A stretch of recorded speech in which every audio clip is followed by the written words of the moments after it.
has been able to successfully join. If you can't join, oh, I should show you how to join first. That's a silly thing to do. So what you should have is an interface that looks like this.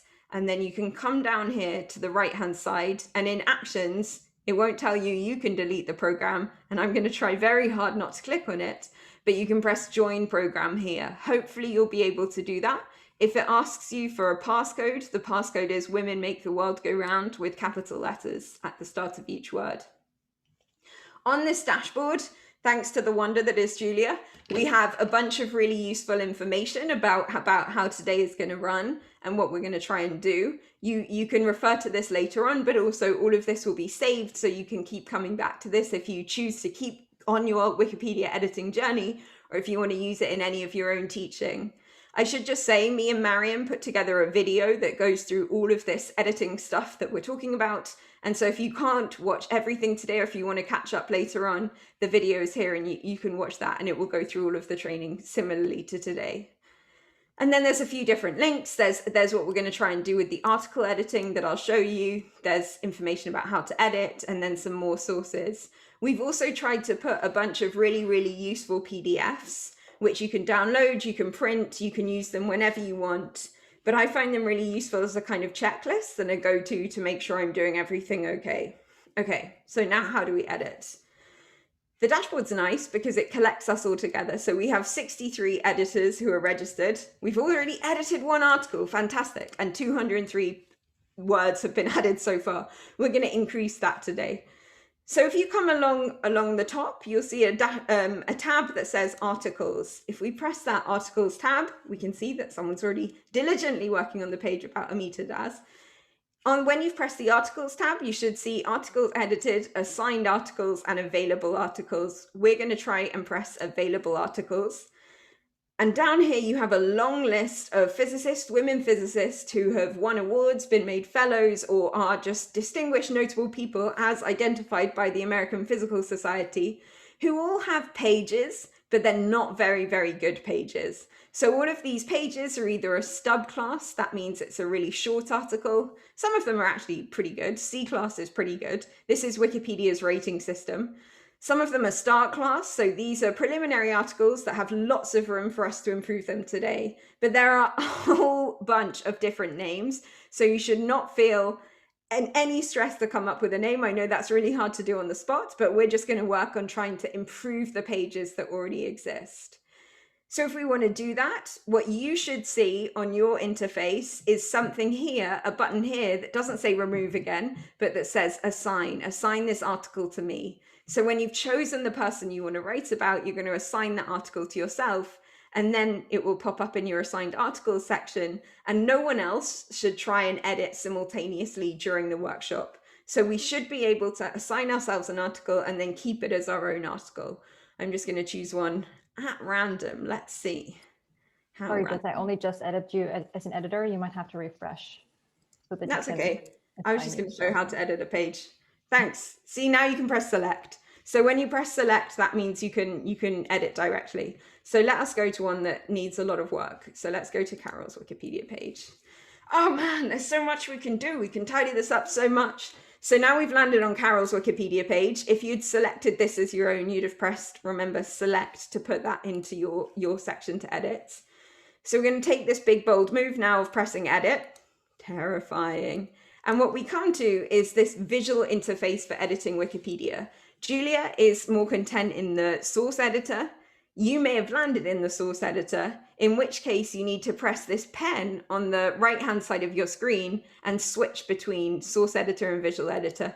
Source editor is really intuitive if you've learned any HTML markup, or if you use any kind of software that uses this kind of language. It's incredibly simple, but it's harder to do when you're just coming to Wikipedia fresh for the first time or don't know the ins and outs of it. So if you want to edit in source editor, by all means do that, and we'll make sure that you're in a breakout room with Julia. But it's easier to do the training, and it's easier certainly to show you today just in the visual editor. And remember, we can switch between the two by coming to this pen icon.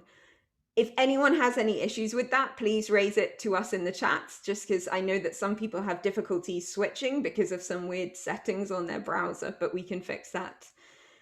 So now you can see all of these different options. Before we were in edit, when we were in read, we didn't have these different options up here. And this is really the same formatting that's common across all of Wikipedia, whether you're writing in your user page, whether you're writing in your sandbox, whether you're writing on a talk page, all of these kind of tabs and formatting is pretty much the same. So remember, we had our kind of basic aspects of a Wikipedia page. We had this lead section at the top. Pretty much the whole article in this case is the lead section. And then we're going to try and build the article later on. So this gives us a lot of room to play with. We have this lead section in a format which is just regular paragraph. So that's just the regular text of paragraph. And this is very like if you've ever edited a Word document or sent an email on Outlook, then you'll come into the kind of general paragraph section. If we want to build different elements into our article, thinking about that beautiful contents page that we had before, we could actually open a Wikipedia page and then see, as I recommended. Let's see, one of my favorite physicists, Maggie Adrian Pocock. So we can see we have these different sections. We have early life and education, career and research, awards and honors. So let's try and do that for Carol now. So we're going to make a heading, and we're going to make that heading say early life and education, blah, blah, blah. We'll do our text there. We'll have our next section, which will have research and career. We might have a section on awards if we want, but all of that is coming from this first tab, which gives us these formatting options. Paragraph heading, subheading is unsurprisingly a subheading, and we can keep going inside and getting more and more indented until we get to subheading 4, and then we have a block quote. We can put a quote in like that. You never really need to worry about using the page title one unless you're creating an entirely new page in your sandbox, which we're not going to do today. But if you want to, then we'll play around with that later on.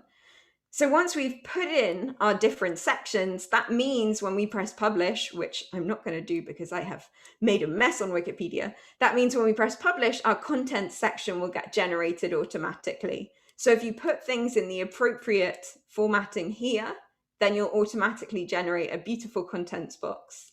The next tab along, I think you can all see what it is. It's style the text. That has bold. Wow, unsurprisingly, if you press Command B or Control B, the text will go bold. You also have make it italic. If you press this drop down to more, you can put superscripts and subscripts, which are really useful when you're writing about scientists. You can drop in lines of computer code if you want to write about someone who's contributed a lot to computational physics. You might underline something. I don't think I've ever underlined something on Wikipedia, so I rarely use this style tab actually. And you might want to try and put in something in a different language. This is actually really fantastic if you have the scientist's native name, if their name isn't in English, to be able to put their name in their first language after their name up here. Usually Wikipedia pages have the first time you introduce the person, their name is bold. And then after that, you don't really use bold again. So you introduce the person with their name in bold. You might have some other text later on, but you don't really use bold very often. Oh, nice awards this for Maggie, but we'll come back here. Another fantastic thing to do on Wikipedia is to make links between articles. Julia mentioned this before. So to do that, we're going to highlight what we want to link. So in this case, I know the University of Wisconsin will have a Wikipedia page. And then you come up here to this chain icon.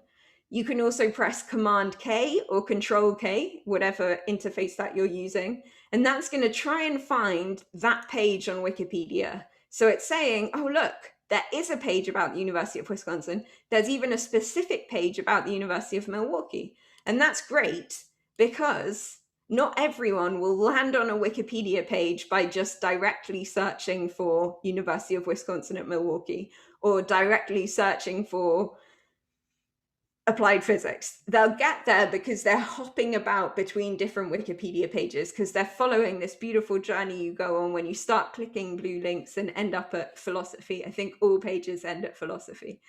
So we can now make our link to the University of Milwaukee, Wisconsin, Milwaukee. That's great. And when we do that, we've created that link. That means now when people go to this Wikipedia page, they can automatically go there. You also have this nice tab for citation. This is really great. It's been built by the people who make Zotero, so the citation, the reference managing software. What you can do on this is to find a citation that's relevant to the scientist we're writing about. So we'll go off Maggie's page. We will come to news. This is a really great thing to do, by the way, to go to type in the scientist name that you're looking for, sometimes with quote marks around either side, and then just do a Google News search, because that lets you identify really, really good content that you can generally add to a Wikipedia page. So we have all of the things that have been contributed recently around batteries. So we can take one of these articles, copy the URL, or you can copy a DOI or a PubMed ID or a ISBN if you're writing about a book. And we're going to press cite. That will pop up a little add a citation. It may come up in automatic, it may be in manual, or it may say reuse. Actually, this page is terrible. It has no citations. No wonder we all need to work on it. So we're going to press automatic, and then all we're going to do, it's so simple, it's beautiful, is paste the URL that we were looking at, or any of these different things. And then we just press generate.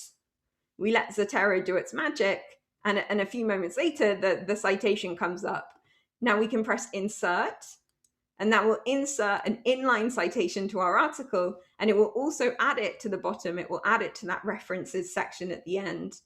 The great thing that you can then do is reuse that citation later on. So if you come back to a section that you're talking about the contribution to batteries, you can go to reuse and you can call that citation again, and then it will just use one inline citation number for that. So I love the citation tool, and I recommend you to cite every single line that you write. The next tab along is the structure. So here we have the opportunity to put in a bullet point list or a numbered list, which I'm not going to explain to you what they do, but you can quite clearly imagine.